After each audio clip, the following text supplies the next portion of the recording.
Hello everyone, welcome back to my channel.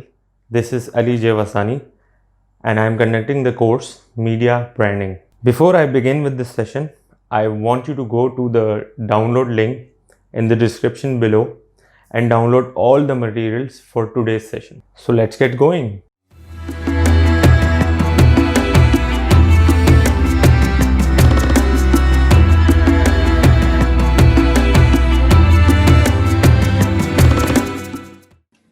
Okay guys, this is session 5 and today is Monday 21st September 2020.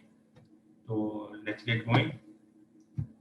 तो last class में हमने काफ़ी सारी चीज़ें देखी थी रिगार्डिंग ब्रांड एंड ब्रांड की डिफरेंट टर्मिनोलॉजीज जो अब तक हम करते आ रहे हैं. इस क्लास में थोड़ा और एलैबोरेट करेंगे हम. सबसे पहले हम देखते हैं व्हाट इज़ ब्रांड. तो व्हाट इज़ ब्रांड को तो हम स्टडी कर चुके हैं पहले प्रीवियस क्लासेस में. आप देख चुके हैं कि हमने ब्रांड को डिफरेंट सिनेरियोज में देखा है कि ब्रांड क्या है, उसकी कुछ डेफिनेशंस भी देखी हैं और ब्रांडिंग के जितने भी प्रिंसिपल्स हैं वो भी डिस्कस किए हैं. ब्रांडिंग की डिफरेंट टर्मिनोलॉजीज भी डिस्कस की हैं. तो इस क्लास में हम लोग थोड़ा सा आगे और एडवांस बढ़ेंगे. This class is more related to the brand identity. Brand identity as such हमने डिटेल में डिस्कस नहीं किया अब तक. तो आप स्क्रीन पे देख रहे हैं व्हाट इज ब्रांड. ब्रांड के ऊपर बहुत सारी डेफिनेशंस है दुनिया भर में. गूगल पे डिफरेंट कंपनीज, डिफरेंट जो ब्रांड स्ट्रेटजिस्ट है उनकी बनी हुई डेफिनेशन है. तो it's a big clutter. So skipping this, इस क्लटर से बाहर निकल के हम एक सिंपल अप्रोच पे आते हैं जो मिग्रो है उनकी एक अप्रोच है कि ब्रांड को समझने के लिए क्या करना है. तो ये जो क्वेश्चन उन्होंने किए हैं ये एक कंज्यूमर पॉइंट ऑफ व्यू से किए हैं. तो एक कंज्यूमर है वो कहता है उसका आंसर ब्रांड को करना है. तो एक कंज्यूमर है वो कहता है I don't know who you are.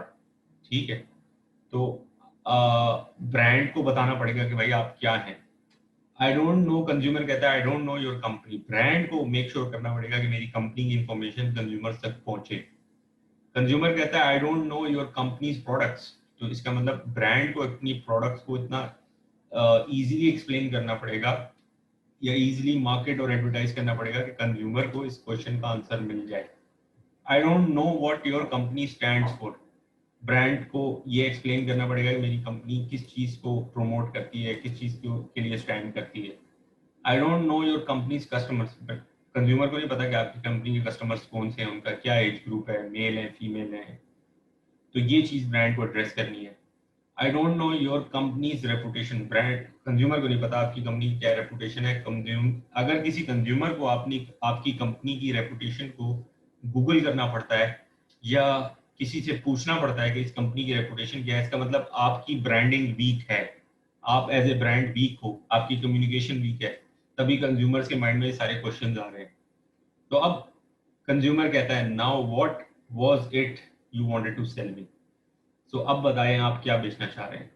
तो दीज ऑल क्वेश्चंस, कहने का मकसद ये है कि ये क्वेश्चंस जो हैं कंज्यूमर के माइंड में आते हैं और इससे पहले के ये क्वेश्चंस कंज्यूमर के माइंड में आए, ब्रांड को अपने आप को इन क्वेश्चंस के लिए पहले से प्रिपेयर करना है और अपनी कम्युनिकेशन को इतना स्ट्रॉन्ग बनाना है कि ये क्वेश्चंस कंज्यूमर ना करे और उसको सेल्फ एक्सप्लेनेटरी हो.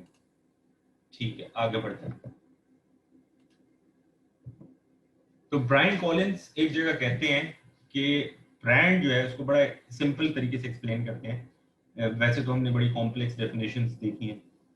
Brand is a symbol that makes a promise of an experience. Brand कोई प्रोडक्ट या सर्विस बेचने की चीज के बजाय ब्रांड एक ऐसा सिंबल होता है जो कि एक एक्सपीरियंस को प्रॉमिस करता है. वो एक्सपीरियंस कंज्यूमर को डिलीवर होता है. और इसकी मिसाल ये है कि पायरेट्स जो हैं, एंशियंट टाइम्स में पायरेट्स होते थे, उनके दे यूज्ड टू जो आसपास जो शिप जा रहे होते थे उनको लूटते थे एंड ऑल.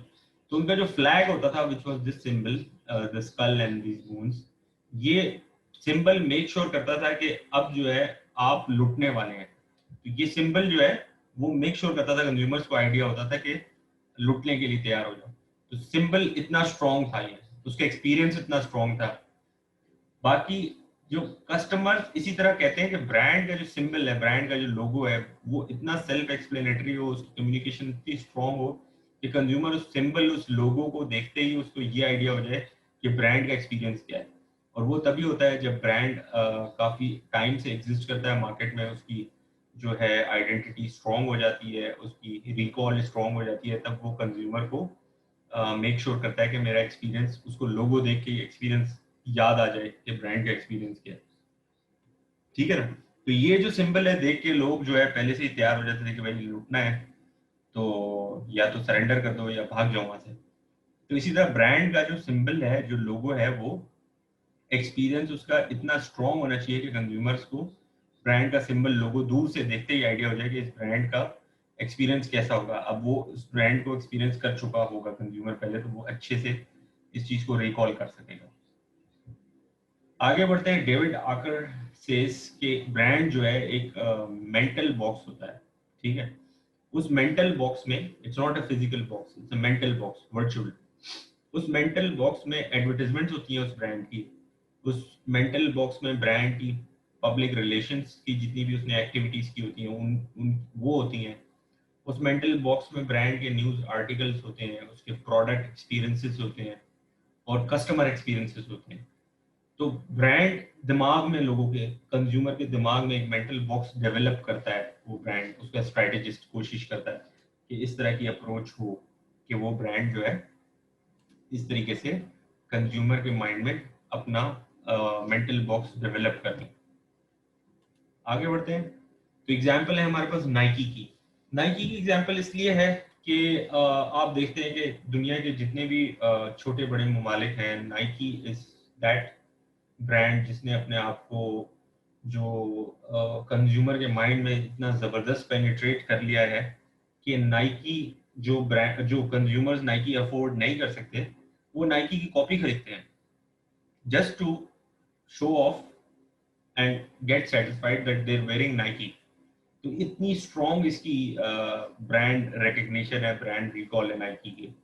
तो वो इस वजह से है कि उस ब्रांड ने, नाइकी ने, एक ऐसा मेंटल बॉक्स डेवलप कर लिया है कंज्यूमर के माइंड में कि कंज्यूमर को क्रिस्टल क्लियर है नाइकी का इमेज, नाइकी का एक्सपीरियंस क्रिस्टल क्लियर है कंज्यूमर को। And everybody wants to wear Nike, whether it's an athlete, whether it's a normal consumer जो एथलीट नहीं भी है, उसको भी Nike as a fashion statement जो है पहनने का शौक है। तो वो इसी वजह से कि नाइकी ने इतना स्ट्रॉन्ग अपनी कम्युनिकेशन को रखा है ओवर दीज डिकेड्स। आगे बढ़ते हैं। स्ट्रॉमैन एक और ब्रांड स्ट्रेटजिस्ट हैं, वो कहते हैं a collectively held ideas of a company by its customers in reaction to the messages. Messages क्या होते हैं? एडवर्टाइजमेंट्स होती हैं। The company sends via advertising, product design and public relation. जो भी कंपनी हो, ब्रांड हो, वो through advertising, through product design, product packaging, public relations, brand activation events, अपना स्टोर का एम्बियंस, हर तरह का जो एक्सपीरियंस वो कंज्यूमर को दे रहा है वो ब्रांड या वो कंपनी, तो उसका रिएक्शन कस्टमर के माइंड में क्या आ रहा है, उस कस्टमर उसको कैसे रिएक्ट कर रहा है, उसको कैसे रिफ्लेक्ट कर रहा है उस एक्सपीरियंस को। तो ये तमाम कलेक्टिवली ये सारे आइडियाज जो हैं वो ब्रांड कहलाते हैं। आगे बढ़ते हैं। अब बात आती है ब्रांड आइडेंटिटी की। ये चीज है, ये वो टॉपिक है, ये वो फिनोमिना है जो अभी तक हमने प्रीवियस सेशंस में एज सच डिटेल में स्टडी नहीं किया। तो ब्रांड आइडेंटिटी जो है वो it's a unique set of brand association. Brand के साथ जो जो चीजें एसोसिएट करती हैं उनका सेट होता है।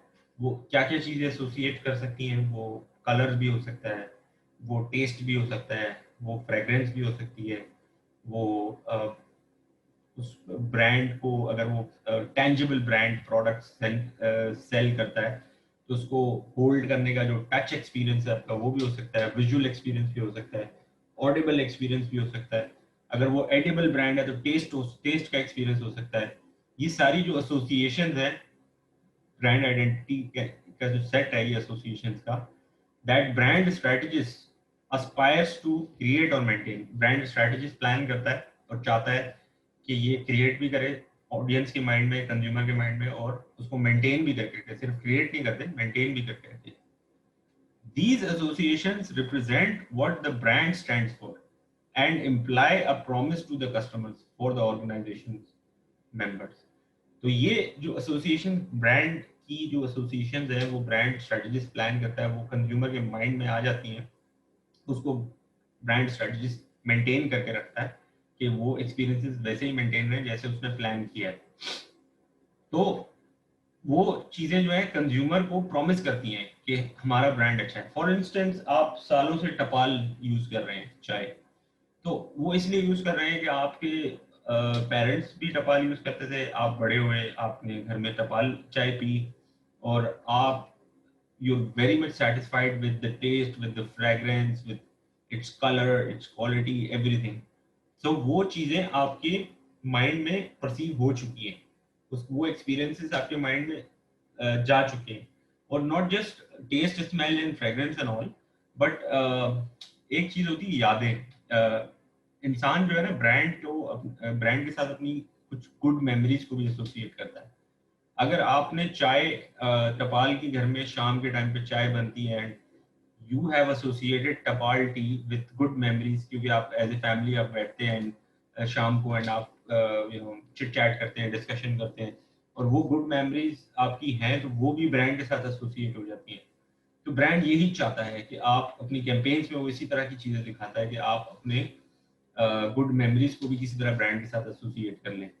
तो ये पूरी जो सिनेरियो मैं एक्सप्लेन कर रहा हूँ आपको कि unique sets of brand association जो स्ट्रेटेजिस्ट चाहता है कि ब्रांड क्रिएट करे और मेंटेन करे कंज्यूमर के माइंड में, और ये सारी चीजें जो हैं ब्रांड आइडेंटिटी डेवलप करती हैं। और ब्रांड आइडेंटिटी डेवलप करने के लिए टाइम चाहिए, ये एक दिन दो दिन का काम नहीं है। It takes a lot of years to develop a brand identity. आगे बढ़ते हैं। तो aspects of brand image I am not sure हमने लास्ट क्लास में या उससे पहले कभी डिस्कस किया है। ब्रांड इमेज का मतलब है कि ब्रांड अब, now, how the brand is perceived now, now is the word, कि अभी ब्रांड को कंज्यूमर कैसे परसीव कर रहा है, ये चीज होती है ब्रांड इमेज, जो कंज्यूमर के माइंड में होता है। ठीक है। ब्रांड आइडेंटिटी क्या होती है? जो स्ट्रेटेजिस्ट चाहता है कि ब्रांड का इमेज जो है वो किस तरह कंज्यूमर के माइंड में परसीव हो, जो स्ट्रेटेजिस्ट ब्रांड का चाहता है वो होता है brand identity. The way strategist wants कि ब्रांड कंज्यूमर इस तरह परसीव करे, उसकी प्लानिंग क्या होती है, वो ब्रांड आइडेंटिटी है। ब्रांड इमेज क्या है कि उसके कंज्यूमर के माइंड में इस वक्त परसेप्शन क्या बना है ब्रांड का। ब्रांड पोजीशन एग्जैक्टली वही चीज है जो हम काफी टाइम से पढ़ते हुए आ रहे हैं कि brand position is a part of identity and value proposition. इसमें आइडेंटिटी हमने पढ़ ली है, ब्रांड आइडेंटिटी। वैल्यू प्रोपोजिशन इसी सेशन में हम आगे पढ़ेंगे, और यही बात मैंने पिछले सेशन में भी की थी कि वैल्यू प्रोपोजिशंस को हम डिटेल में सेशन 5 में पढ़ेंगे। तो ब्रांड पोजीशन क्या हो गई? The part of brand identity and value proposition to be actively communicated to the target audience. क्या मतलब हो गया कि आइडेंटिटी को भी कम्युनिकेट करना है ब्रांड को, ठीक है, और वैल्यू प्रोपोजिशंस को भी regularly, actively, timely, periodic interval से, डिफरेंट मीडियम से एडवर्टाइजिंग के कम्युनिकेट करते रहना है ऑडियंस को, ताकि ऑडियंस के दिमाग में ब्रांड की पोजीशन बनी रहे। तो इसीलिए ब्रांड्स डिफरेंट अपनी कैंपेन्स निकालते हैं ताकि उनका जो मार्केट एग्जिस्टेंस है और जो कंज्यूमर के माइंड में ब्रांड की पोजीशन है वो मेंटेन रहे, वो वैसे ही रहे, वो वैनिश ना हो जाए over the period of time. तो ये तीन चीजें बड़ी इंपॉर्टेंट है इनको समझना कि ब्रांड इमेज क्या होता है, कि अब जो है ब्रांड कंज्यूमर के माइंड में इस वक्त कैसे परसीव हो रहा है, और ब्रांड आइडेंटिटी क्या होती है कि स्ट्रेटेजिस्ट कैसे चाहता है कि ब्रांड परसीव हो, उसकी प्लानिंग क्या है स्ट्रेटेजिस्ट की।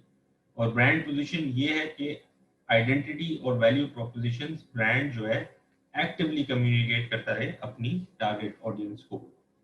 अब इन तीन चीजों को आपने समझ लिया। अब इनको एक चार्ट है जो साइकिल है बेसिकली, इसको देखते हैं हम एक साइकिल को, तो आपको ये चीजें और क्लियर समझ आ जाएंगी कि ये किस तरह होता है और किस तरीके से ये इसका वर्क फ्लो होता है एक ब्रांड मैनेजमेंट डिपार्टमेंट में किसी कंपनी के। तो ये मैडम जो है ये ब्रांड स्ट्रेटेजिस्ट है बेसिकली, ठीक है। तो ब्रांड आइडेंटिटी डेवलप करना, क्रिएट करना, उसको मेंटेन करना काम है ब्रांड स्ट्रेटेजिस्ट का। अब जाहिर सी बात है मैडम अकेली नहीं करेंगे, इनकी पूरी टीम होगी, एक डिपार्टमेंट होगा पूरा, उसके अंदर लोग बैठे हुए होंगे, उसके अंदर स्ट्रेटेजिस्ट बैठे हुए होंगे, उसके अंदर साइकोलॉजिस्ट बैठे हुए होंगे, उसके अंदर मार्केट के लोग होंगे, उसके अंदर तो उसकी पूरा डिपार्टमेंट है, टीम है, वो सब मिलके ब्रांड आइडेंटिटी को प्लान करेंगे। ठीक है, आगे बढ़ते हैं। तो ये चार्ट आगे जाता है। अब स्ट्रैटेजिस्ट जो है वो marketing department, PR, product department, इनको अपना प्लान प्रपोज करता है, फॉरवर्ड करता है, स्ट्रैटेजी बना के देता है। तो ब्रांड पोजीशन बनाना, ब्रांड पोजीशन को डेवलप करना, क्रिएट करना, मेंटेन करना, marketing, PR, advertising, product development department का काम होता है। ये सब मिलके ब्रांड पोजीशन बनाते हैं। स्ट्रैटेजिस्ट जो हैं वो ब्रांड आइडेंटिटी डेवलप करते हैं। आगे ब्रांड पोजीशन के बाद जो है हम आगे बढ़ते हैं। तो उसमें जो ये जो मार्केटिंग डिपार्टमेंट ने ब्रांड पोजीशन डेवलप कर रही है वो through advertising channels, through brand activations, through packaging, through different promotions, social media promotions, इन सब चीज़ों के थ्रू वो जो मैसेज है वो कंज्यूमर्स को जाता है। तो कंज्यूमर्स उस मैसेज को देखते हैं, चाहे वो टीवी पे देखें, न्यूज़पेपर पे देखें, मैगजीन पे देखें, बिलबोर्ड्स पे देखें, ओएच पे देखें, या वो प्रोडक्ट की पैकेजिंग देखें, प्रोडक्ट को इस्तेमाल करके उस एक्सपीरियंस को समझें, उस मैसेज को समझें, उस ब्रांड पोजीशन को। तो कंज्यूमर्स के माइंड में वो एक ब्रांड इमेज क्रिएट होता है। अब जो कंज्यूमर के माइंड में जो ब्रांड का एक्सपीरियंस है वो एज ए इमेज क्रिएट हो चुका है। अब अच्छा ब्रांड या अच्छी कंपनी वो होती है कि फिर वो कंज्यूमर के साथ रिसर्च करे और वो इमेज जो कंज्यूमर के माइंड में क्रिएट हो चुका है उस इमेज को रिसर्च करे, रिव्यू करे, उसके ऊपर क्वेश्चनर्स करे, फोकस ग्रुप्स करे, एथनोग्राफिक रिसर्च करे। आफ्टर दैट उस रिसर्च से स्ट्रेटेजिस्ट को पता चलता है कि मेरे ब्रांड आइडेंटिटी में और ब्रांड इमेज में कितना गैप है। यानी कि स्ट्रेटेजिस्ट ने जो ब्रांड आइडेंटिटी प्लान की थी उसमें और ब्रांड इमेज में गैप कितना आ गया वो सिर्फ रिसर्च के थ्रू पता चल गया, अगर उस ब्रांड ने रिसर्च की है कंज्यूमर से। तो वंस वो रिसर्च करता है ब्रांड, उसको पता चल जाता है कि इतना गैप है, तो स्ट्रेटेजिस्ट जो है वो वापस से अपनी आइडेंटिटी के अंदर ऐसी एडजस्टमेंट्स करेगा, फाइन ट्यूनिंग करेगा कि वो इमेज जैसे परसीव करवाना चाह रहा था कंज्यूमर को, वो चेंजेस अपनी ब्रांड आइडेंटिटी में हो। एंड देन अगेन वो नई आइडेंटिटी जो है वो मार्केटिंग डिपार्टमेंट को जाएगी। मार्केटिंग डिपार्टमेंट जो है मार्केटिंग, पीआर, प्रोडक्ट, एडवर्टाइजिंग, उसकी पोजीशन में फाइन ट्यूनिंग करेगा, चेंजेस डेवलप करेगा। एंड देन अगेन वो नई कैंपेन्स बनेगी, नई पैकेजिंग होगी, नई पीआर होंगी, नई एक्टिवेशन होंगी, सब न्यू होगा और वो कंज्यूमर को वापस वो मैसेज जाएगा। और ये साइकिल ऐसे ही चलता रहेगा जब तक ब्रांड सेटिस्फाई ना हो जाए कि कंज्यूमर के माइंड में जो मेरा इमेज है ब्रांड का, क्या स्ट्रेटेजिस्ट ने आइडेंटिटी भी वही प्लान की थी। तो ये साइकिल इस तरह चलता रहता है। इससे पता चलता है कि ये वजह है कि ब्रांड्स जो है अपने आप को रिजनोवेट करते हैं, रिफ्रेश करते हैं, अपनी लोगोज, अपनी पैकेजिंग, अपने प्रोडक्ट के अंदर नई इनोवेशन लाना, और ये सब इसीलिए होता रहता है ताकि कंज्यूमर्स के माइंड में जो इमेज है वो इमेज को और आइडेंटिटी के बीच में जो गैप है वो गैप कम से कम कर सके। तो इसकी एक एग्जांपल देखते हैं। ऑब्वियसली वेल नोन कंपनी है याहू। तो याहू के जो ब्रांड स्ट्रैटेजिस्ट हैं उन्होंने प्लान किया है कि ब्रांड आइडेंटिटी याहू की पॉपुलर, फन, गूफी, एक्सप्रेसिव, ये ब्रांड आइडेंटिटी डेवलप की है उन्होंने, और ये चाहते हैं कि इस तरह की ब्रांड आइडेंटिटी परसीव करे कंज्यूमर हमारी। तो उन्होंने ये स्ट्रैटेजी डिपार्टमेंट को फॉरवर्ड कर दिया। स्ट्रैटेजी डिपार्टमेंट ने कैंपेन बनाई इसके ऊपर, मार्केटिंग डिपार्टमेंट ने, पीआर, प्रोडक्ट, एडवर्टाइजिंग, इन सब ने मिलकर एक कैंपेन बनाई जिस कैंपेन का स्लोगन है डू यू याहू। ठीक है, तो वो स्लोगन जो कंज्यूमर को कम्युनिकेट हो रहा है through advertising, through social media, through their own website and all, तो ये जब कम्युनिकेट होता है तो कंज्यूमर तक जो इसका मैसेज कम्युनिकेट होता है, कंज्यूमर के माइंड में एक इमेज डेवलप होता है ब्रांड का कि याहू फन भी है, गूफी भी है, एक्सप्रेसिव भी है।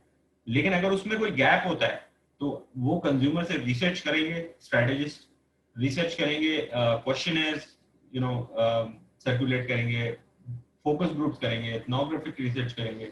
उससे उनको पता चल जाएगा कि ये जो इमेज कंज्यूमर के माइंड में अब बन गया है, क्या ये इमेज और हमारी जो आइडेंटिटी थी क्या उसके अंदर बीच में गैप है या नहीं। अगर गैप है तो वापस से वो रिसर्च के बाद मार्केटिंग डिपार्टमेंट को अपडेटेड स्ट्रेटेजी सबमिट करेंगे, सो दैट मार्केटिंग डिपार्टमेंट उसकी या एडवर्टाइजिंग, मार्केटिंग और पीआर डिपार्टमेंट उसकी अपडेटेड कैंपेन बनाए। तो ये इस तरीके से चार्ट चलता है। ओके, सो आगे बढ़ते हैं हम। तो ब्रांड आइडेंटिटी को हम डिस्कस कर रहे हैं इस पूरे सेशन में। तो ब्रांड आइडेंटिटी की 4 जो है ट्रैप्स होती है। एक होता है ब्रांड इमेज ट्रैप, एक होता है brand position trap, product attribute fixation trap, external perspective trap. Trap क्या होते हैं कि वो सिचुएशन होती है ट्रैप जिसमें ब्रांड जो है उस सिचुएशन में फंस जाता है और उस सिचुएशन से बाहर निकलना होता है उसको। और वो ट्रैप कैसे होता है? वो ट्रैप ऐसे होता है कि ब्रांड ने अपनी जो ये ऑडियंस से जो उसको रिसर्च आई है ब्रांड इमेज की, उसको स्टडी किया होता है। तो उसमें उस रिसर्च में जो स्टडी किया होता है उस ब्रांड इमेज में और ब्रांड की आइडेंटिटी में गैप होता है। वो गैप की वजह से वो ट्रैप बनता है। तो ब्रांड उस ट्रैप को ओवरकम करता है थ्रू रिसर्च। तो let's just go through these traps first. Brand image trap क्या होता है? सबसे पहले सवाल पैदा होता है ब्रांड इमेज क्या है। तो अभी थोड़ी देर पहले मैंने एक्सप्लेन किया कि ब्रांड इमेज जो ब्रांड कंज्यूमर के माइंड में अब नाउ राइट नाउ कैसे परसीव हो रहा है, that is called brand image. ठीक है, तो ब्रांड इमेज ट्रैप क्या होता है? It lets consumers dictate what you are. यानी कि आपने प्लान किया होता है कि हमारा ब्रांड फन है और एनर्जेटिक है, लेकिन कम्युनिकेशन उस कंज्यूमर को फन और एनर्जेटिक वाली नहीं मिल रही होती। तो कंज्यूमर को जो कम्युनिकेशन परसीव हुई होती है, कंज्यूमर उस कम्युनिकेशन को अपने माइंड में डेवलप कर लेता है और उसी इमेज को कंज्यूमर परसीव कर लेता है। वो इमेज ब्रांड को कंटिन्यू करना पड़ जाता है बिकॉज ब्रांड मैसेज को वो अपना इमेज कम्युनिकेट कर चुका है और उनके ब्रांड का जो इमेज है माइंड में वो डेवलप हो चुका होता है। इसकी एग्जांपल्स लेंगे तो ये और क्लियर हो जाएगा। तो कस्टमर ओरिएंटेशन गोन अनकंट्रोलेबल। कस्टमर जिस तरह ब्रांड को परसीव करना शुरू कर देते हैं और वो उसी तरह ब्रांड को उसके फंस चुका होता है अपनी वीक स्ट्रैटेजी की वजह से। तो उसको ब्रांड को उसी चीज को कंटिन्यू करना पड़ जाता है। तो creating a brand identity is more than finding out what customers say they want. तो रिसर्च सबसे ज्यादा स्ट्रॉन्ग है इसके लिए। इसकी एग्जांपल देखते हैं मैकडॉनल्ड्स। ठीक है, मैकडॉनल्ड्स एक वर्ल्ड वाइड इंटरनेशनल ब्रांड है, सबको पता है। तो मैकडॉनल्ड्स की वैसे तो एक ओवरऑल कम्युनिकेशन है, वैसे तो एक इसकी एक अपना इमेज है और आइडेंटिटी है all over the world. But region wise, geographic region wise मैं बात कर रहा हूँ कि मैकडॉनल्ड्स अपने ब्रांड के जो इमेज ट्रैप है उसमें से कैसे बचता है। तो मैकडॉनल्ड्स की रीजन वाइज डिफरेंट उसकी ब्रांड इमेज होती है। वो वैसे तो all over the world famous है अपना एक लोगो की वजह से। और लेकिन उसने ये देखा है कि डिफरेंट ज्योग्राफिक रीजन है, डिफरेंट कॉन्टिनेंट्स हैं, तो उनके हिसाब से उसने अपनी इमेज की ऐसी रिसर्च की है जो वो कम्युनिकेशन अलग रखता है हमेशा।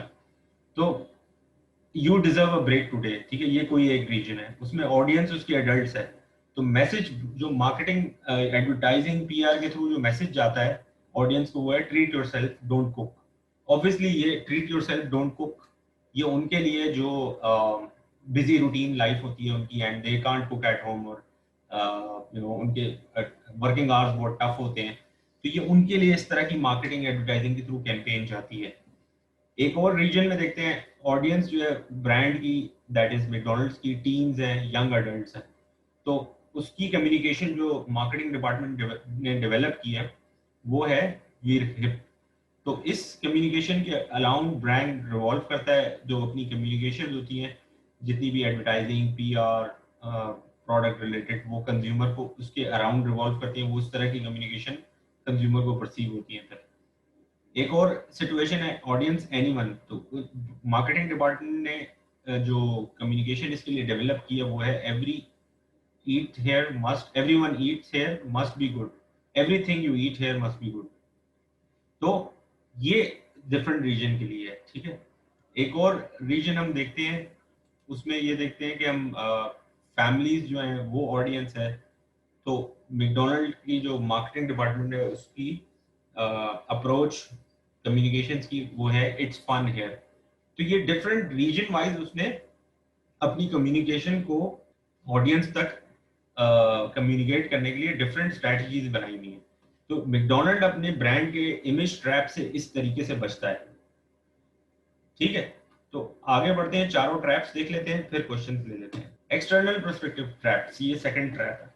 ठीक है, इस ट्रैप में क्या है कि when you're not taking into consideration the opinion of internal customers that are employees, जब आप अपने ही एम्प्लॉइज का ओपिनियन नहीं ले रहे होते और आप सिर्फ और सिर्फ जो है कस्टमर के ऊपर फोकस होते हैं regarding your ethnographic research, regarding your focus groups, regarding product and brand reviews, तो आप एक ऐसे ट्रैप में फंस जाते हैं जिसको कहते हैं ब्रांड, जिस ट्रैप में फंस जाता है उसको कहते हैं एक्सटर्नल पर्सपेक्टिव ट्रैप।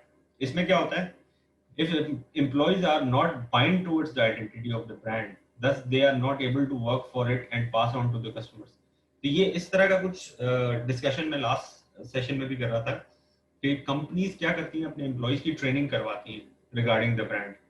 वो अपने एम्प्लॉयज के सेमिनार्स करवाते हैं, वर्कशॉप्स करवाते हैं और डेस्टिनेशन उनको ट्रैवल करवा के दूसरी जगह लेके जाके, बूरबन, मरी और पाकिस्तान की बात कर ले तो वहां जाके उनकी ट्रेनिंग्स होती हैं, उनका अकोमोडेशन एक्सपेंस सब कंपनी हैंडल करती है, या फिर विद इन कंपनी भी ट्रेनिंग होती है। तो वो इसीलिए करवाते हैं अपनी एम्प्लॉयज की ट्रेनिंग कि उनको एम्प्लॉयज को अपने ही ब्रांड के बारे में, अपनी कंपनी के बारे में, अपनी कंपनी के जो ब्रांड है उनके बारे में अच्छी अंडरस्टैंडिंग डेवलप हो जाए। तो अगर आपने अपने एम्प्लॉय को अच्छे से अपने ब्रांड को एक्सप्लेन कर दिया तो एक्सटर्नल पर्सपेक्टिव ट्रैप से आप बच जाते हैं। आपके एम्प्लॉइज आपके ब्रांड की बैड वर्ड ऑफ माउथ नहीं करेंगे, पॉजिटिव वर्ड ऑफ माउथ करेंगे, और उससे जो आपने एक्चुअल अपना ब्रांड इमेज प्लान किया हुआ है, आपके एम्प्लॉइज भी वही इमेज को मैसेज तक कम्युनिकेट करेंगे। तो इसकी एग्जांपल इस तरह से है कि जिलेट क्या करता है, जिलेट क्या करता है कि वो सबसे पहले अपने प्रोडक्ट्स की टेस्टिंग अपने एम्प्लॉइज पे करता है। तो उसके जो मेल एम्प्लॉइज हैं उनको वो कहता है कि आप बियर्ड ग्रो करो, मस्टैचेस बियर्ड ग्रो करो, और वो जितने भी प्रोडक्ट्स हैं वो शेविंग से, फोम से रिलेटेड हों, जेल्स हों, आफ्टर शेव लोशंस हों या रेजर्स हों, वो उनकी टेस्टिंग अपने अपने एम्प्लॉइज पे ही करवाता है। तो एम्प्लॉइज के ऊपर जब टेस्टिंग होती है, वो एम्प्लॉइज कंपनी के इंटरनल कस्टमर कहलाते हैं वो एम्प्लॉइज बेसिकली। एक्सटर्नल कस्टमर्स वो होते हैं जो कंपनी का पार्ट नहीं है, बाहर है, जैसे आप और मैं। तो कंपनी के अंदर जो एम्प्लॉइज होती हैं उनको इंटरनल कस्टमर्स कहलाते हैं। उनके ऊपर टेस्टिंग होती है, तो वो जो रिव्यू मिलता है ना जिलेट को या उनके स्ट्रैटेजिस्ट को, वो बड़ा ऑनेस्ट और पॉजिटिव और डिटेल्ड रिव्यू मिलता है उस प्रोडक्ट के बारे में। और दूसरा उससे क्या होता है कि एम्प्लॉय को भी ये फील होता है कि देखो ब्रांड और कंपनी जो है उसने मुझे अपने विजन में साथ लेके चला है। और अक्सर आपको आई डोंट नो पता है नहीं पता है, काफी कंपनीज अपने प्रोडक्ट्स और सर्विसेज जो है अपने एम्प्लॉइज को सर्टेन डिस्काउंट पे दे रही होती हैं, कुछ केसेस में बिल्कुल फ्री ऑफ कॉस्ट भी दे रही होती हैं। तो ये इससे एक्सटर्नल पर्सपेक्टिव इमेज का जो ट्रैप है उससे ब्रांड बच जाता है। तो ये एक सेकंड ट्रैप हो गया। थर्ड ट्रैप देखते हैं, द ब्रांड पोजीशन ट्रैप। अच्छा, इसमें क्या है, brand position is the part of brand identity and value proposition. ये चीज हमने पहले भी डिस्कस किया कि ब्रांड पोजीशन होती क्या है। This is to be communicated and demonstrated an advantage over competing brands. ये टाइमली पोजीशन को कम्युनिकेट करते रहना है, अदरवाइज कंज्यूमर के माइंड से पोजीशन निकल जाएगी। तो आपने टाइमली अपनी कम्युनिकेशन टीवी पे, रेडियो पे, ओएच पे, सोशल मीडिया पे टाइमली अपने अपने ब्रांड को कम्युनिकेट करते रहना, ताकि माइंड जो कंज्यूमर के माइंड में आपकी पोजीशन रहे, ठीक है, मेंटेन रहे। अब ब्रांड पोजीशन ट्रैप क्या होता है? The brand position trap occurs when the search for brand identity becomes the search for brand position। ये इस तरह होता है कि जो कंज्यूमर है वो ब्रांड पोजीशन की सर्च करने के बजाय ब्रांड आइडेंटिटी की सर्च में इन्वॉल्व हो जाए। इसकी एग्जांपल देखते हैं तो आप लोगों को ये क्लियर होगा ये किस तरह होता है, ठीक है। इसकी एग्जांपल है फेविकॉल, ठीक है। तो फेविकॉल बेसिकली क्या है, एक स्ट्रॉन्ग एडेसिव है, चीजों को जोड़ने और चिपकाने के लिए होता है, ठीक है। तो फेविकॉल की ब्रांड पोजीशन जो है वो अब स्ट्रॉन्ग एडेसिव बन चुकी है थ्रू इट्स एक्टिव कम्युनिकेशन जो ब्रांड की तरफ से मिल रही है। अब let suppose Fevicol as a brand, उसकी चूंकि उसकी पोजीशन ये बन चुकी है कि वो एक स्ट्रॉन्ग एडेसिव है, तो अब अगर फेविकॉल कुछ और प्रोडक्ट लॉन्च करे अपना जिसका ताल्लुक थोड़ा सा एडेसिव से दूर हो, फॉर एग्जांपल स्टेशनरी में और किसी चीज में आ जाए, लेट सपोज फेविकॉल प्लान करता है कि यार हम अपने ग्लूज और स्टिक्स और ये भी लॉन्च करें, और रूलर्स भी लॉन्च करें, पेंसिल्स भी लॉन्च करें, और स्टेशनरी लॉन्च करें, तो वो जो पोजीशन उसकी बन गई भी है, दैट इज स्ट्रॉन्ग एडेसिव, वो उसको ये चीज करने नहीं देगी। तो इसलिए ब्रांड्स को अपनी पोजीशन ऐसी भी इतनी भी ज्यादा स्ट्रॉन्ग नहीं कर देनी है। मकसद इस ट्रैप का ये है कि पोजीशन इतनी स्ट्रॉन्ग ना हो जाए ब्रांड की कि आइडेंटिटी छोटी पड़ जाए, आइडेंटिटी की वैल्यू कम हो जाए और पोजीशन की वैल्यू ऊपर चली जाए। इतनी भी स्ट्रॉन्ग पोजीशन नहीं होनी चाहिए किसी ब्रांड की। हमेशा याद रखें, आइडेंटिटी स्ट्रॉन्ग होनी चाहिए, पोजीशन ऐसी हो जो आइडेंटिटी के नीचे और टाइमली चेंज भी करनी पड़े तो हो जाए। अब इस ब्रांड, ये जो ब्रांड है फेविकोल, ये एक पोजीशन ट्रैप में फंस चुका है। इसको अब पूरी कम्युनिकेशन अपनी बनानी पड़ेगी, डेवलप करनी पड़ेगी, स्लोली स्लोली मार्केट करना पड़ेगा through advertising, through different mediums of advertising, to get away from strong adhesive to some other position. एक और एग्जांपल लेते हैं एप्पल की। तो आईफोन जो है वो उसकी पोजीशन बन चुकी है कि वो हाई एंड सेलिंग फोन है, इट्स वेरी एक्सपेंसिव फोन। तो आईफोन लेने वाले जो कस्टमर्स हैं वो भी वही हैं जिनको पता है कि आईफोन एक्सपेंसिव है और हम अफोर्ड कर सकते हैं। तो अब आईफोन अगर कोई मैसेज कंज्यूमर्स के लिए फोन लॉन्च करना चाहे तो वो इस ट्रैप में फंस चुका है, क्योंकि उसके जो फोन हैं वो बहुत ज्यादा एक्सपेंसिव हैं। तो ये इसके आईफोन का ट्रैप है। तो लास्ट एग्जांपल जो है इसमें ये है यूफोन की। तो यूफोन की एग्जांपल इसलिए रखी है because it's your own brand, it's Pakistani brand based. तो यूफोन ने, आपको याद होगा स्टार्ट में जो उसकी पोजीशन थी ब्रांड की, वो जितनी भी कैंपेन्स होती थी यूफोन की वो बड़ी ह्यूमरस होती थी, जिसमें ये Faisal Qureshi and all the gang ये सारे होते थे। तो जितनी भी यूफोन की कम्युनिकेशन होती थी वो उनका रिकॉल बहुत स्ट्रॉन्ग था, ऑब्वियसली क्योंकि वो ह्यूमरस कैंपेन्स थी। और वो ऑडियंस को इस तरह रिलेट करती थी कि ऑडियंस हमेशा नई कैंपेन यूफोन की आती थी तो ऑडियंस यूज्ड टू वेट के नई कैंपेन आएगी, उसके अंदर क्या आइडिया होगा, किस तरीके का स्टोरी होगी, and it actually brings smile on your face. इस तरह की कैंपेन होती थी। अब हुआ क्या, हुआ ये कि यूफोन एक पोजीशन के अपने ट्रैप में फंस चुका था। वो ट्रैप क्या था कि यूफोन जो है उसकी सारी कैंपेन्स ह्यूमरस होती है। अच्छा, अब इसमें प्रॉब्लम क्या है, अगर ह्यूमरस होती है तो होने दो। लेकिन ट्रैप ये था पोजीशन का कि कल को अगर यूफोन प्लान करता कुछ किसी सीरियस चीज के साथ अपने आप को एसोसिएट करने का, या किसी cause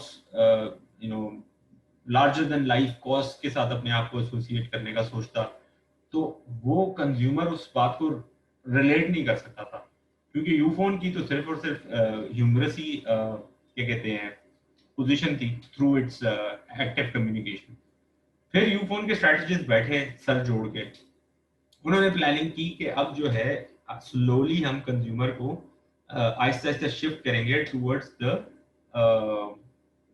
the serious part, the caring part, the larger than life cause for consumers के लिए। तो उसको स्लोली स्लोली उन्होंने एडजस्ट किया। इस पोजीशन के ट्रैप से वो लोग बाहर आ गए। So now Ufone has campaigns just based on they focus on different जो है प्रोफेशंस के ऊपर फोकस करते हैं। डॉक्टर के टफ लाइफ पे फोकस कर रहे हैं, और एक कोल माइनर है उसकी टफ लाइफ पे फोकस कर रहे हैं, और सीरियस चीजों पे कॉज फॉर ह्यूमैनिटी उन चीजों पे फोकस कर रहे हैं through their campaigns, and specially patriotism पे, पूरे पाकिस्तान को प्रमोट करने पे, पाकिस्तान को एज ए ब्रांड प्रमोट करने पे फोकस कर रहा है यूफोन। तो ये अपने उस ट्रैप से निकल आया बाहर। ये हो गया थर्ड ट्रैप। आगे बढ़ते हैं। This is fourth and the last trap. This is called the product attribution trap. Attribution का मतलब क्या होता है, एट्रीब्यूट्स क्या होते हैं? एट्रीब्यूट्स बोलते हैं किसी भी प्रोडक्ट के फीचर्स को। ठीक है, उस प्रोडक्ट के अंदर क्या क्या क्वालिटीज है, फीचर्स क्या, तो उसको बोलते हैं एट्रीब्यूशन। तो प्रोडक्ट के जो फीचर्स हैं, जो क्वालिटी है, जो प्रोडक्ट के अंदर वो फीचर्स क्या क्या हो सकते हैं? वो प्रोडक्ट की फ्रेग्रेंस भी हो सकती है, वो प्रोडक्ट का टच भी हो सकता है, वो प्रोडक्ट की विजुअल अपील भी हो सकती है, वो प्रोडक्ट का अगर एडिबल है तो उसका टेस्ट भी हो सकता है। ठीक है, वो प्रोडक्ट की अगर ऑडिबल प्रोडक्ट है तो उसकी आप उसको हेयर कर सकते हैं, या सर्विस है या व्हाट्सएवर प्रोडक्ट हो या सर्विस हो। तो प्रोडक्ट एट्रीब्यूशन हमने लिख दिया, इसमें सर्विस भी आ जाता है, प्रोडक्ट एट्रीब्यूशन ट्रैप, ठीक है। फॉर एग्जाम्पल इस ट्रैप में किस तरीके से कौन कौन से ब्रांड इस ट्रैप में है वो, अब इस ट्रैप का मतलब ये नहीं होता कि this is something wrong, they are fine with it until and unless brand is earning out of that trap, brand promote हो रहा है, ब्रांड ग्रो कर रहा है उस ट्रैप को लेकर, तो वो कंटिन्यू करेगा उस चीज को। तो ब्रांड जो चार्ली है, चार्ली एक परफ्यूम है, Charlie is famous for its women based fragrances. अब Charlie men based fragrances launch करे तो चार्ली फंस जाएगा, क्योंकि लोग रिलेट नहीं करेंगे। ये वही बात है कि फेयर एंड लवली जब विमेन बेस्ड उसकी ऑडियंस है, तो वो अगर जो है मेन बेस्ड कोई प्रोडक्ट लॉन्च करती है, तो वो एक्सेप्टेंस उसकी ऑडियंस में इतनी अच्छी डेवलप नहीं होगी। उसके लिए पहले से प्लानिंग करनी पड़ेगी ऐसे ब्रांड को, कि हम स्लोली अपनी कम्युनिकेशन में चेंजेस लेके आए, सो दैट हमारा ब्रांड जो है आगे जाके हमने इसकी ऑडियंस जो है वो मेल्स भी इंट्रोड्यूस कराने ऑडियंस में। तो ऑडी जो है वो जर्मन क्राफ्टमैनशिप्स के लिए फेमस है। तो अब जो एंटी जर्मन होगा, लेट सपोज, जिसके लिए हेट्रेड है किसी कंट्री के बारे में, वो उस चीज को अवॉइड करेगा। तो ये, अब Audi doesn't care about it, that's fine with it, German quality cars की अच्छी होती है। But I am just telling you कि प्रोडक्ट एट्रीब्यूशन ट्रैप जो है वो फिक्स कर देता है ब्रांड्स को। अब 3M जो है वो इनोवेटिव कंपनी है, 3M के पोस्टेड नोट्स होते हैं, 3M के बहुत सारे प्रोडक्ट्स होते हैं, आप देखते हैं तो वो ऑर्गेनाइजेशन उसकी एसोसिएशन है कि वो इनोवेटिव काम ही करती है। अब वो इनोवेटिव काम के अलावा कुछ रेगुलर प्रोडक्ट या रेगुलर सर्विस लॉन्च कर दे, तो लोग रिलेट नहीं करेंगे, बोलेंगे भाई ये तो इनोवेटिव कंपनी थी, इसने क्या नॉर्मल सी प्रोडक्ट बड़ा नॉर्मल सा प्रोडक्ट या सर्विस लॉन्च कर दी है, ठीक है। तो इसी तरह याहू की बात कर लो कि Yahoo is fun and irrelevant, और इस तरह के बहुत सारे इंटरनेशनल एग्जांपल्स हैं। इसको आप, और इसकी एक एग्जांपल हम देखते हैं कि आईपॉड जो है, iPod was the first of its design, जो एक प्रोडक्ट था जिसके अंदर 10,000 एंड अबव सॉन्ग्स हो सकते थे स्टोर, एंड पॉकेट साइज का था। हुआ क्या, उसके प्रोडक्ट्स कॉपी, उसके जो प्रोडक्ट एट्रीब्यूट्स है वो कॉपी हो गए। अगर आईफोन आया तो उसके बाद चाइना का एक्सपोर्ट आ गया, जी पोर्ट आ गया, डिफरेंट चीजें आ गई। तो ये याद रखना, कभी भी प्रोडक्ट के जो एट्रीब्यूट्स हैं वो हमेशा कॉपी हो सकते हैं। तो प्रोडक्ट के एट्रीब्यूट्स जो है वो इतने स्ट्रॉन्ग नहीं होने चाहिए, ब्रांड की आइडेंटिटी स्ट्रॉन्ग होनी चाहिए। इन चारों ट्रैप्स का मतलब ये था कि ब्रांड की आइडेंटिटी स्ट्रॉन्ग होनी चाहिए, कोई ब्रांड की आइडेंटिटी से जो दूसरी चीजें हैं वो इतनी स्ट्रॉन्ग ना हो कि ब्रांड आइडेंटिटी उनके सामने वीक पड़ जाए। तो ये बात हुई थी यहाँ पे। तो ब्रांड इमेज ट्रैप हमने डिस्कस किया, ब्रांड पोजीशन ट्रैप डिस्कस किया, product attribute fixation trap discuss किया, एक्सटर्नल पर्सपेक्टिव ट्रैप डिस्कस किया। So brand, this is another diagram which explains कि जो प्रोडक्ट के जो एट्रीब्यूट होते हैं, वो प्रोडक्ट का स्कोप, उसके attributes, quality, uses, these are tiny part of what brand is. Brand is more than product attributes or features of a product. Brand has organizational associations, brand has personality, it has symbols, it has customer relationship, it has emotional self expressive benefits, user imagery होती है, country of origin होता है। Product के attributes बहुत छोटी चीज है brand के सामने। तो आगे बढ़ते हैं, प्रोडक्ट एट्रीब्यूट की लिमिटेशंस क्या होती हैं जिससे product attribute fail to differentiate, easy to copy, जैसे मैं आपको कह रहा था प्रोडक्ट एट्रीब्यूट्स कॉपी हो जाते हैं, ठीक है। और एट्रीब्यूट्स चूंकि कॉपी हो जाते हैं, इसलिए आइडेंटिटी स्ट्रॉन्ग होनी चाहिए, एट्रीब्यूट्स प्रोडक्ट के इतने स्ट्रॉन्ग ना हो, क्योंकि वो कॉपी भी हो सकते हैं।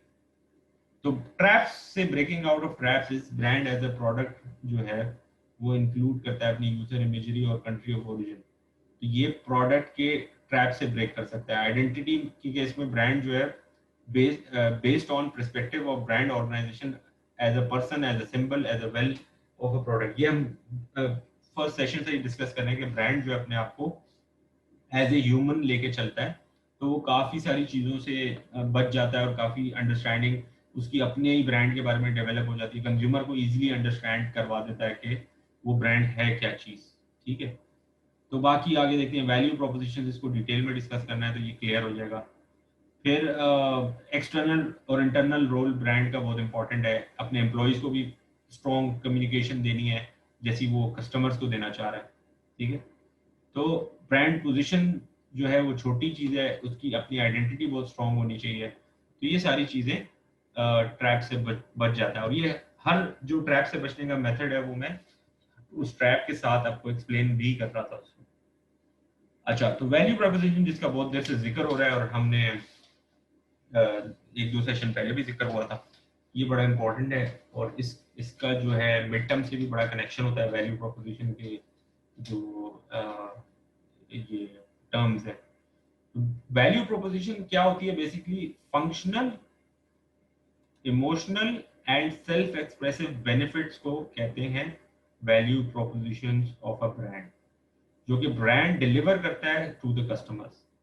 Functional, emotional and self expressive benefits को वैल्यू प्रोपोजिशंस कहते हैं, इन तीनों को कंबाइन।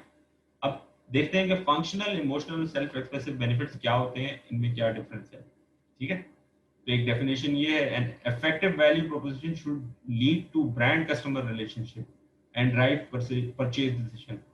तो वैल्यू प्रोपोजिशन से बेसिकली रिलेशनशिप स्ट्रांग होता है कस्टमर का ब्रांड के साथ। अच्छा, फंक्शनल बेनिफिट सबसे पहले देखते हैं।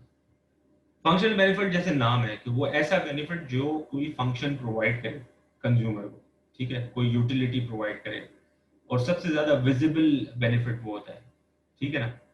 फॉर एग्जांपल इसकी इस तरह हम लेते हैं कि क्लोजअप जो है उसका फंक्शनल बेनिफिट है फ्रेश ब्रेथ, ठीक है, और सर्फ सर्फ एक्सेल जो है उसका फंक्शनल बेनिफिट है स्टेन रिमूवल। जो basic function of a product, basic function of a service is called functional benefit, जो कंज्यूमर को डायरेक्ट बेनिफिट दे। तो क्लोजअप का फ्रेश ब्रेथ है, वैसे तो कोई भी टूथपेस्ट हो उसका सबसे पहला फंक्शन क्या होता है कि वो आपके टीथ क्लीन करे, ठीक है। तो ये भी उसका फंक्शनल बेनिफिट है, सेकंड फंक्शनल बेनिफिट के फ्रेश ब्रेथ पियो, ठीक है। सर्फ एक्सेल एक डिटर्जेंट है, तो उसका पहला फंक्शनल बेनिफिट होना चाहिए स्टेन रिमूवल। खुशबू आना भी उसका फंक्शनल बेनिफिट हो सकता है, ठीक है। आगे बढ़ते हैं, इमोशनल बेनिफिट को देखते हैं।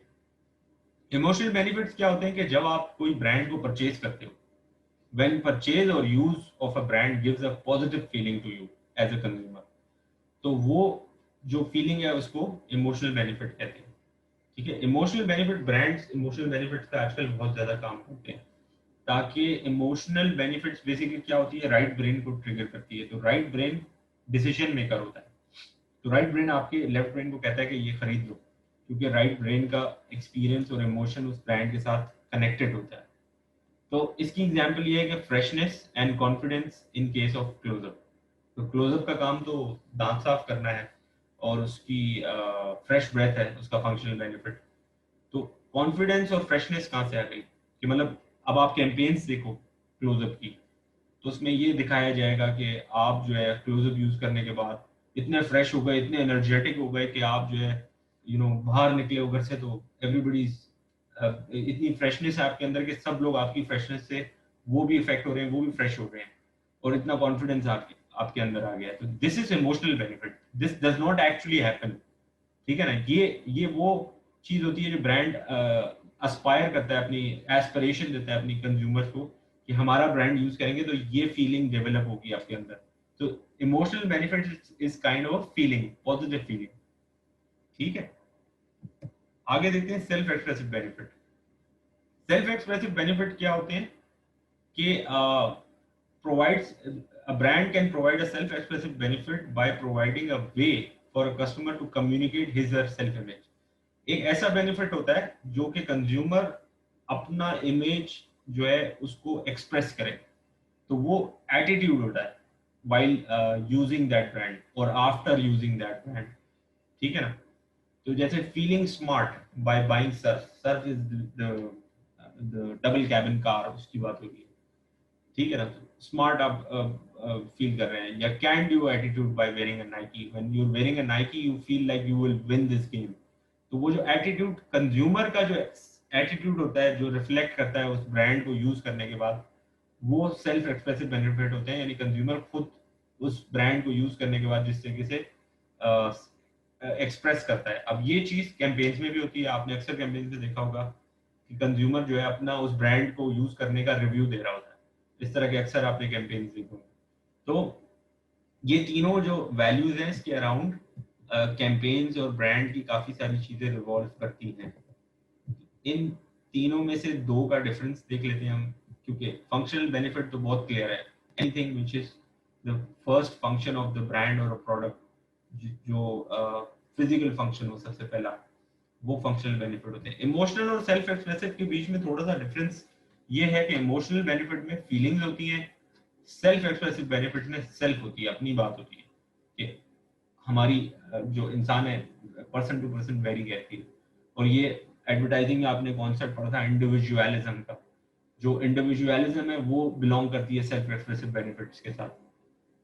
अच्छा, इमोशनल बेनिफिट्स में प्राइवेट प्रोडक्ट्स होते हैं सच एज बुक्स, सोप्स और anything which is related to hygiene या हाउस होल्ड चीजें जो आपके घर में होती हैं, ऐसी चीजें जो आपने इस्तेमाल करनी है अपनी फैमिली के साथ अपने घर में। सेल्फ एक्सप्रेसिव बेनिफिट में ऐसी चीजें होती हैं जो कि आपने शो ऑफ करनी है पब्लिक सेटिंग्स में, तो उसमें आ जाते हैं apparels, cars, you know your outfit. वो पब्लिक प्लेसेस में, पब्लिक सेटिंग्स में आप उन प्रोडक्ट्स को यूज करेंगे, तो उस तरह की चीजें सेल्फ एक्सप्रेसिव में आ जाती है, because you are showing off to the world that this is the car you drive, this is the clothes you wear. आपके शूज, आपकी एक्सेसरीज, आपका मेकअप, ये सब सेल्फ एक्सप्रेसिव बेनिफिट्स वाले प्रोडक्ट्स हैं।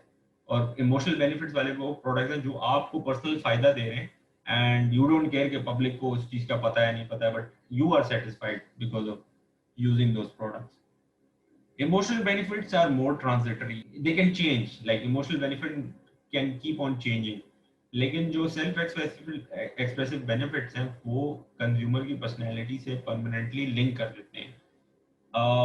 आगे बढ़ते हैं, consequences of using the product and act of using the product. ये बड़ा इंटरेस्टिंग है कि प्रोडक्ट यूज करने के बाद जो महसूस होता है आपको इमोशनल बेनिफिट होता है वो, और प्रोडक्ट यूज करते वक्त जो आप फील करते हैं वो सेल्फ एक्सप्रेसिव बेनिफिट होता है। ये उनके थोड़े से डिफरेंस है।